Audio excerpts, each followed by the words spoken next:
আগন্তুকে আপনাদের সবাইকে নতুনভাবে আহ্বান। আমাদের আজকের উপস্থাপনা রুম নাম্বার 14।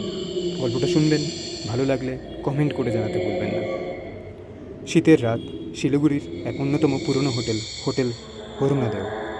একসময় জায়গাটা জমজমাট ছিল বললেই চলে, কিন্তু এখন প্রায়ই ফাঁকা। শহরের বাইরে ঘোরাঘুরি শেষে রাত 9:30টার দিক করে সমর ঢুকল হোটেল অরুণোদয়ে। রিসেপশনে জিজ্ঞাসা করায় তার উত্তর মিলল একটাই ঘর খালি আছে, রুম নাম্বার 14। রিসেপশনিস্ট বলল, স্যার, নিতে হলে আপনাকে এই রুমটাই নিতে হবে, কিন্তু একটু সাবধানে। কৌতূহলী সমর তাকে জিজ্ঞাসা করল, তবে কেন সাবধানে? রিসেপশন থেকে বলা হলো, কিছু না স্যার, সাবধানে থাকবেন, এই যা, আমাদের তো জানানো উচিত।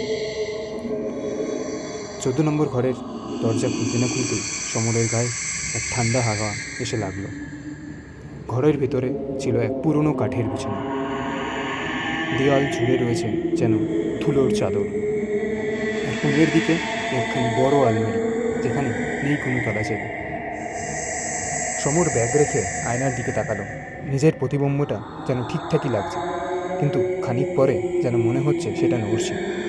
একটু দেরিতে হলেও তা স্পষ্টই বুঝতে পারল সমর। রাত প্রায় 12টা। হঠাৎই ভেতর থেকে এক কেরম ঠকঠক শব্দ এলো। আলমারির ভেতর যেন কেউ কিছু রাখছে। ঘুম থেকে উঠেই হঠাৎ সমর গিয়ে দরজা খুলে দেখলো কেউ নেই। সাহস নিয়ে একবার আলমারিটা খুলেই দেখল। কোনো রকম জামাকাপড় না রাখার পরেও আলমারিতে বেশ কিছু পুরনো জামাকাপড়, আর ধুলো আর ধুলো। একটু অবাক হই ঘুরে তাকালো সে, দেখলো কেউ নেই। আবার সে একবার আয়নার দিকে তাকিয়ে দেখলো তার প্রতিবিম্বটা তার দিকে তাকিয়ে হাসছে। সমর কিন্তু নিজে হাসেনি। সেই দেখে সে যেন মুহূর্তের মধ্যেই সব কিছু ভুলে গেল। পরের দিন সকালবেলায় রিসেপশনিস্ট 14 নম্বর ঘরের তালা খুলতে এলো।